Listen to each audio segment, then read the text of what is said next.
Friends, welcome to my amazing platform बायोडीसी with Diwakar sir. दोस्तों, आज हम लोग 5 किंगडम क्लासिफिकेशन सिस्टम का जिक्र करेंगे। इससे पहले वाले में थोड़ा सा हम लोग कर चुके हैं, लेकिन आज थोड़ा सा एनसीईआरटी का कुछ पॉइंट्स है, उसको हम लोग डिस्कस कर लेंगे। तो चलिए दोस्तों, आज का टॉपिक हम लोग का रहेगा 5 किंगडम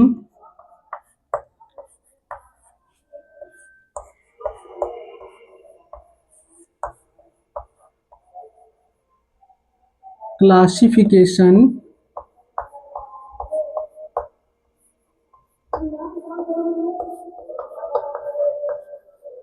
सिस्टम।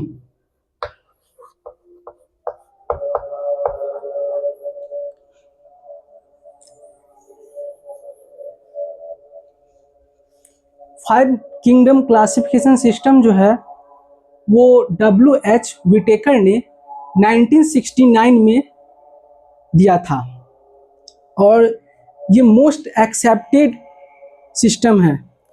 तो चलिए इसमें कुछ हम लोग एक चार्ट बना लेते हैं, फ्लो चार्ट के माध्यम से समझेंगे। सबसे पहले ऑर्गेनिज्म जो है इनको जो दिया था वो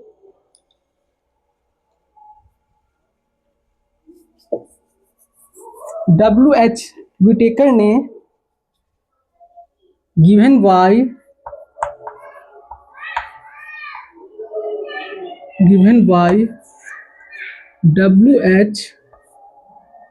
RH विटेकर,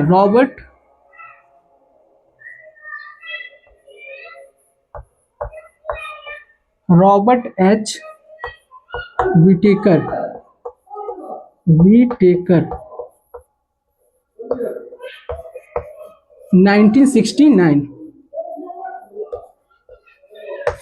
1969 में रॉबर्ट H विटेकर ने 5 किंगडम क्लासिफिकेशन सिस्टम दिया था।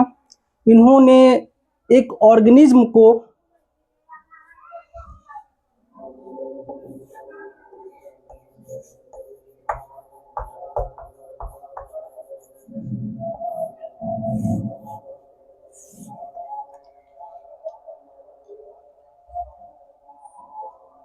पहले 2 भागों में बांटा।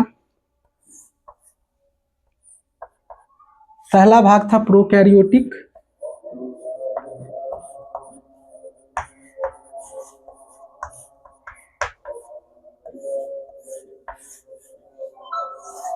और दूसरा भाग था यूकैरियोटिक।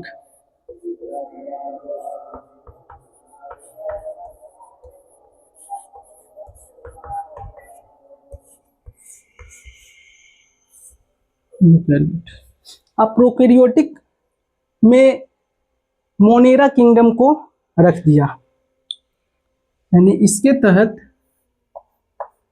मोनेरा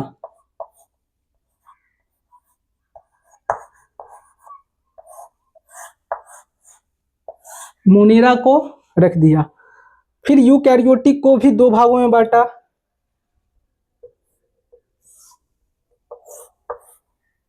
यूनिसेल्यूलर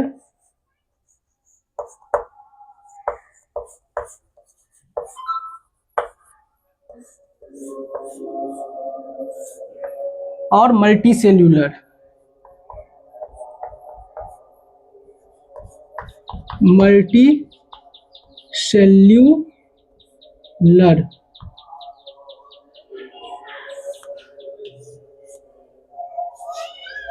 अब ये यूनिसेल्यूलर को विटेकर ने 2 भागों में बांट दिया।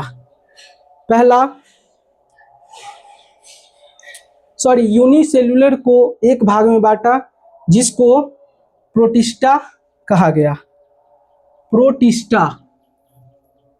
जिसे प्रोटिस्टा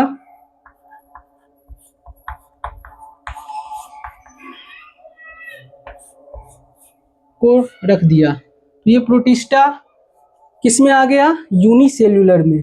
इसके बाद मल्टीसेल्यूलर को 2 भागों में बांटा। तो मल्टीसेल्यूलर को हम लोग यहां बांट लेते हैं, मल्टी सेल्यूलर। इसको भी दो भागों में बांटा। पहला, जिसमें विथ सेल वॉल, यानी जिसमें क्या हो, सेल वॉल हो, और with cell wall, cell wall, जिसमें सेल वॉल होगा उसको फोटोट्रॉपिक कहा गया। इसको भी दो भागों में बांट दिया गया। तो पहला फोटोट्रॉपिक और दूसरा हेट्रोट्रॉपिक। तो ये फोटोट्रॉप्स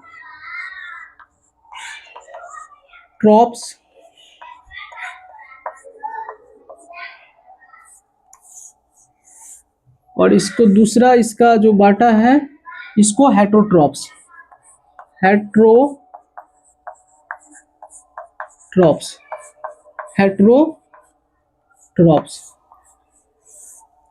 तो सेल वॉल को भी दो भागों में बांट दिया, फोटोट्रॉप्स और हेट्रोट्रॉप्स, जिसमें अब ये फोटोट्रॉप्स को जो फोटोट्रॉप्स करते हैं उसको प्लांटी नाम दे दिया, प्लांटी।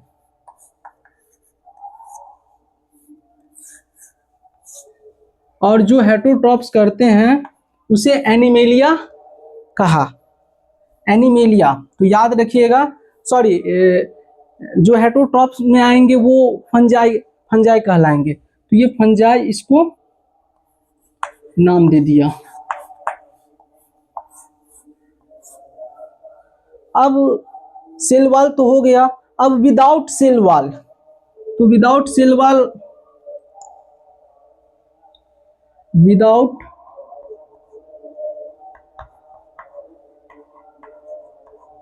सेल वॉल, अब बिना सेल वॉल वाले को, इसे भी एक कैटेगरी का नाम दे दिया जिसे एनिमेलिया कहा, जिसे एनिमेलिया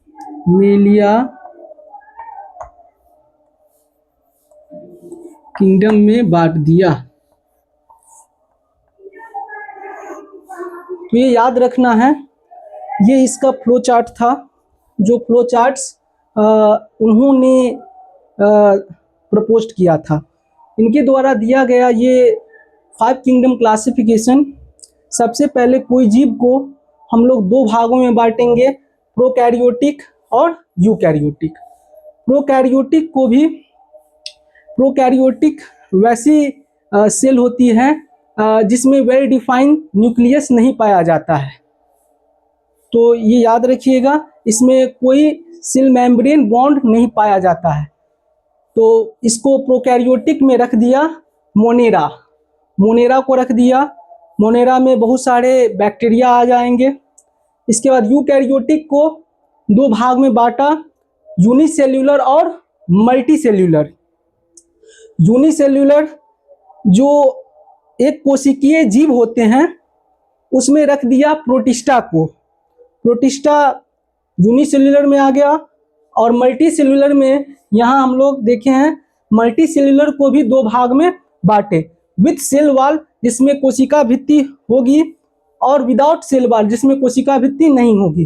तो विथ सेल वॉल को भी हम लोग दो भाग में बांट दिए, फोटोट्रॉप्स और हेट्रोट्रॉप्स। फोटोट्रॉप्स में रख दिया प्लांटी को, यानी जो प्लांट्स हैं वो फोटोट्रॉप्स के द्वारा अपना भोजन का निर्माण करेंगे। तो फोटोट्रॉप्स में रख दिया प्लांटी को, और हेट्रोट्रॉप्स में रख दिया फंजाई को। ये हेट्रोट्रॉप्स में फंजाई रख दिए। और विदाउट सेल वॉल में, जिसमें सेल वॉल नहीं होता है, उसे रख दिया एनिमेलिया में। यही इसका फ्लो चार्ट था, जो आप लोग को समझ में आ गया होगा। आशा करते हैं ये आप लोग को अच्छा से समझ में आ गया होगा फ्लो चार्ट। ये किंगडम जो है W.H. विटेकर ने दिया था 1969 में, और इन्होंने एक फ्लो चार्ट्स के माध्यम से बताया कि कोई भी जीव को हम लोग पहले दो भागों में बांटेंगे, प्रोकैरियोटिक यूकैरियोटिक। प्रोकैरियोटिक में रख दिया मोनेरा को, फिर यूकैरियोटिक को यूनिसेल्युलर और मल्टीसेल्युलर में बांट दिया। यूनिसेल्युलर में रख दिया प्रोटिस्टा को, और मल्टीसेल्युलर को भी दो भागों में बांटा, एक विथ सेल वॉल जिसमें कोशिका भित्ति हो, और दूसरा विदाउट सेल वॉल जिसमें कोशिका भित्ति नहीं हो। तो विथ सेल वॉल में फोटोट्रॉप्स और हेट्रोट्रॉप्स में बांट दिया गया। तो सेल वॉल को भी दो भाग में बांटा, फोटोट्रॉप्स और हेट्रोट्रॉप्स। फोटोट्रॉप्स में प्लांटी को रख दिया और हेट्रोट्रॉप्स में फंजाई को, और जो विदाउट सेल वॉल थे उसमें एनिमेलिया को रख दिया। तो इसके बाद उन्होंने कुछ बातें बताई थी, जो उस बात को हम लोग इसके बाद हम लोग कुछ जिक्र कर लेते हैं। इसको हम मिटा देते हैं।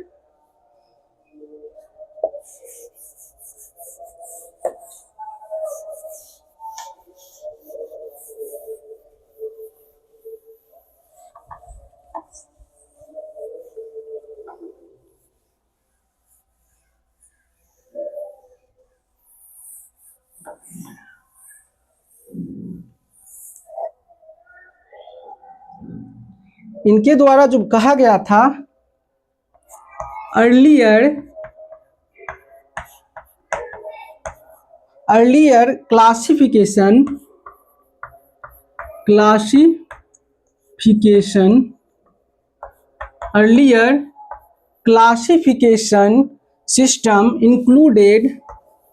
system included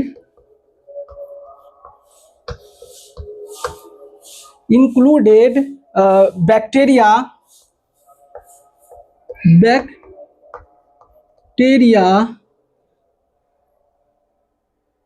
comma blue green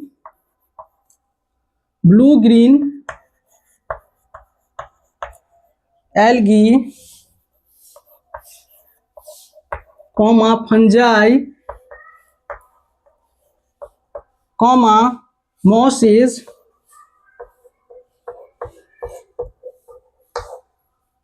comma ferns,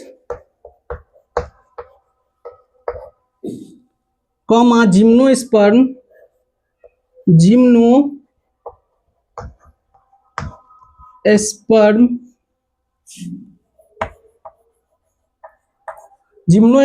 and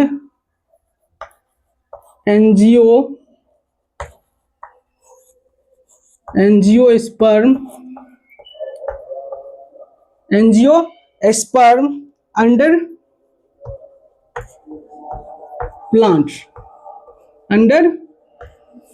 plants।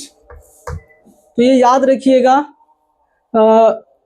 शुरुआती वर्गीकरण में bacteria, blue green algae, fungi, Moses, even gymnosperm और एंजियोस्पर्म, इन सब को पौधों के अंतर्गत रख दिया गया था। इसके बाद all prokaryotic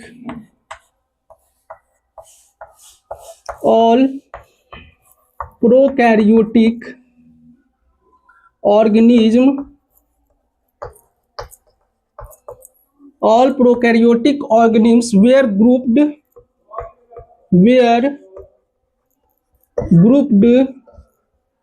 grouped together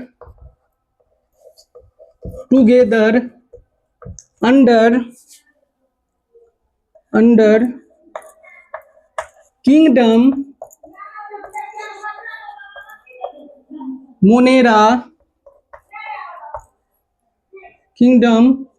Monera and the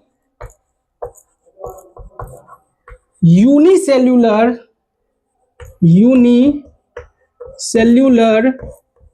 eukaryotic unicellular eukaryotic organisms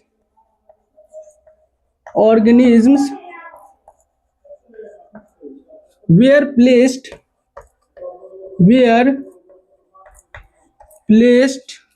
in kingdom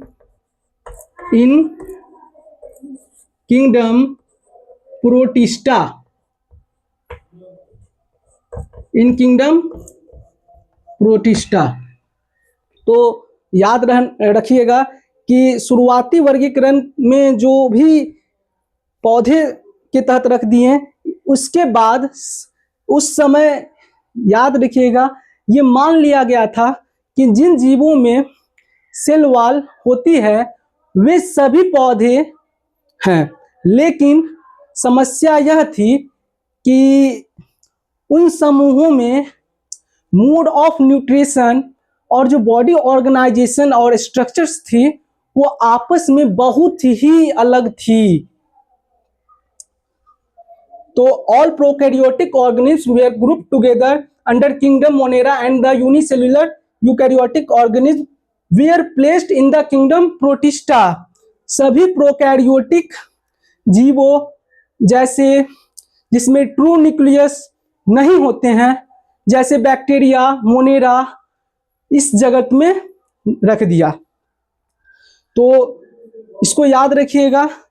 तो इसमें जैसे मोनेरा में जो होते हैं प्रिमेटिव जीव होते हैं, जिसमें याद रखिएगा ट्रू न्यूक्लियस नहीं पाए जाते हैं, लेकिन प्रोटिस्टा में यूनिसेल्युलर लेकिन यूकैरियोटिक जीव आएंगे।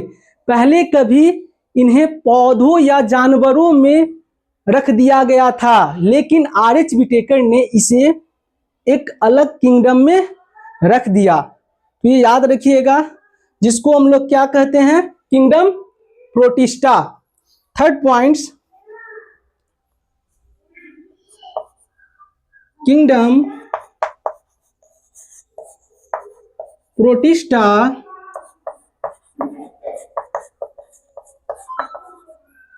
has brought together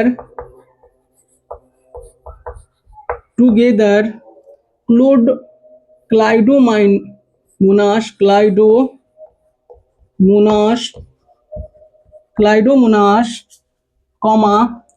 chlorella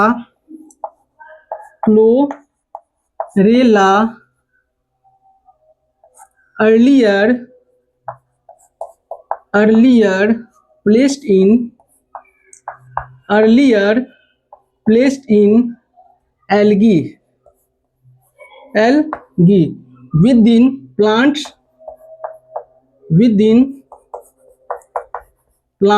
and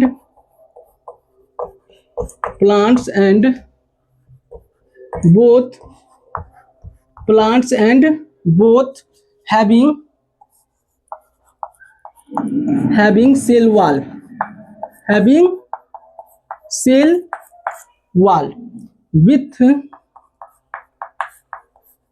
paramecium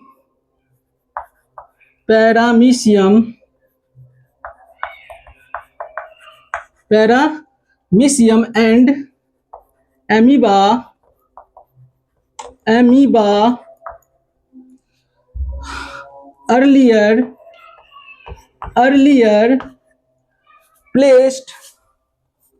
earlier placed in animal kingdom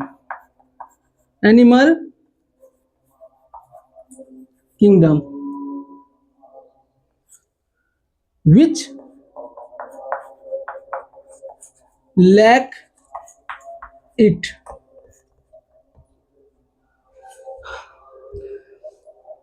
Chlamydomonas और क्लोरेला जिन्हें पहले पौधों में शैवाल के तहत रख दिया गया था, क्योंकि इनमें कोशिका भित्ति होती है, और पैरामीशियम और अमीबा जिन्हें पहले जंतु जगत में रख दिया गया था, क्योंकि इनमें कोशिका भित्ति नहीं पाई जाती है।